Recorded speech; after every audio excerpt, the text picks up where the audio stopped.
The first and only time I visited my mother's cousin's house is a time I will never forget. Throughout my life, I've had minor encounters with the paranormal, such as an odd noise here or there, orbs appearing in pictures, or seeing a shadow pass in the corner of my eye. Usually the kind of stuff that makes you question if it even happened at all. However, it was here at this house that I experienced the most intense paranormal encounter of my life. My first full-body apparition, that of a Native American spirit. My mother's cousin, who I'll call Tommy, was hosting a family dinner at his house one fall evening.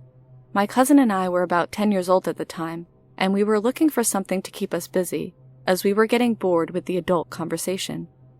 We went to ask Tommy if there was anything we could do, and he happily replied that he had a trampoline we could play on in the backyard. I was personally thrilled when he mentioned this, because I didn't have a trampoline of my own, so it was a treat for me to play on one. So my cousin and I went to ask our parents if it was okay for us to go play outside, as it had just gotten dark out. They said yes, and Tommy led us to the backyard. Upon stepping outside, there was no trampoline in sight. Tommy lived on a decent-sized piece of property that looked more like a small forest rather than a backyard. Where's the trampoline? I asked. Tommy pointed through the trees towards the far back corner of the fence that surrounded the yard. It's back there. It's okay. Just be careful. And with that, he went back inside, leaving us to play alone. The location of the trampoline was a bit concerning. It was a well-known fact in our family that Tommy lived in a haunted house. His house was either built on or near a Native American burial ground. I don't remember which exactly. Regardless, his house was close enough to the grounds for him to experience a lot of paranormal activity. I'm not sure about my cousin, but this thought definitely crossed my mind as we walked in the dark, through the trees, towards the back fence to the trampoline, alone. That thought, as well as how strange it was to have a trampoline in the most secluded part of the yard. We made it back there and started to jump as we discussed how uneasy we were beginning to feel.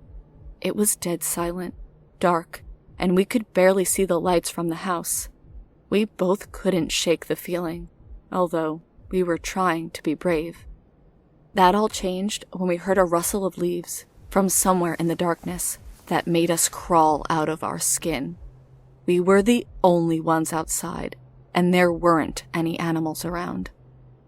I slowly turned towards the noise, only to see something that shocked me to my core.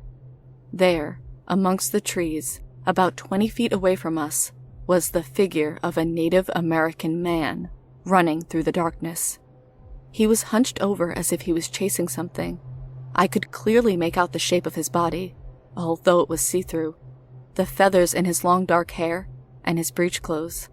He was holding something in his hand, maybe a weapon of some sort, but I didn't quite catch it. I'm not sure if my cousin saw him as well, or if she was just going along with my reaction, but we both exchanged a look of fear and bolted back to the house as fast as we could. The apparition ran alongside us until it disappeared into the darkness. Upon running inside, our breathing heavy, we looked for our parents and Tommy to tell them what we saw. While we were a little shaken up, we were also intrigued. Our parents kind of rolled their eyes, but Tommy took us aside and told us more about the spirits that haunted his property. The part I remember most is when he led us down to the basement where his laundry room was. Tommy told us that every time he was down there doing laundry, the same spirit of a Native American woman would present herself to him. He went on to explain that she just crossed his path and made herself known, but never bothered him. Lastly, he told us that he coexisted with the spirits in his home, and they were just a part of his everyday life. My cousin and I didn't talk about our experience afterwards, and I never did go back to that house. Not too long after, my grandfather passed away, and my mother had a falling out with our family. They don't talk anymore, and I rarely hear from them. To this day, I have never had another paranormal experience such as this one.